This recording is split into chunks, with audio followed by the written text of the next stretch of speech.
Everyone in town knew the museum. At least they knew what was left of it. The building sat at the edge of the old town center. Its stone walls were stained by decades of rain. Most of the windows had been boarded up years ago. A rusted chain hung across the front entrance. The local council had closed it in 2004, after structural damage was discovered in the foundations. Since then, nobody had entered the building, at least officially. Ethan drove past it almost every day on his way home from work. For years it looked exactly the same. Dark, silent, forgotten. Until one Thursday evening. It had been raining heavily all day. The streets were nearly empty. As Ethan turned the corner near the museum, something caught his eye. A light. At first he assumed it came from a passing car. But as he slowed down, he realized the glow was coming from inside the museum. Several windows on the second floor were illuminated with warm yellow light,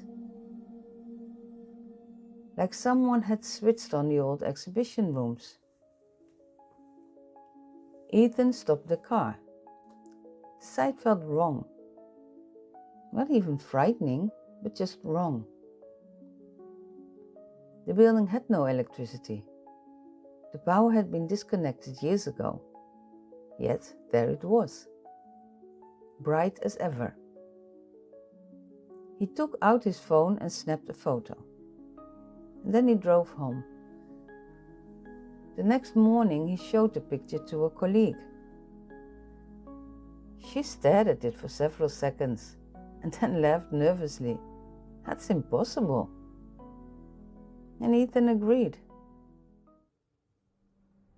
But later that night he drove back, and the lights were on again. This time he parked nearby and watched. Nothing moved behind the windows. No silhouettes, no shadows, no signs of activity. Just empty rooms glowing softly in the darkness. For nearly an hour he sat there. Then, just before leaving, he noticed something. One of the lights switched off. A few seconds later, another went dark. Then another, and another, one by one. As though someone was walking through the museum, turning them off room by room. The final light remained on for several minutes, and then it disappeared too. The museum returned to darkness. The next afternoon, Ethan visited the local library. All newspapers revealed surprisingly little. Most articles focused on the closure, budget cuts, structural concerns, nothing unusual. But then he found a small article from 1987, only 6 paragraphs long, and the headline read, "Museum Employee Missing." According to the article, a night caretaker named Arthur Bennett had vanished during an overnight shift. There was no evidence of foul play. There were no witnesses and no explanations. The case was never solved. Ethan kept reading. One detail caught his attention. Arthur's job included checking every room before locking the museum for the night, turning off the lights, one room at a time. That was the exact way Ethan had watched the lights disappear. And that evening he returned once more. this time carrying a flashlight.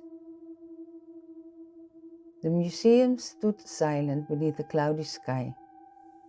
No lights, no movements, nothing unusual. Then at exactly 8:47 p.m., the first window lit up.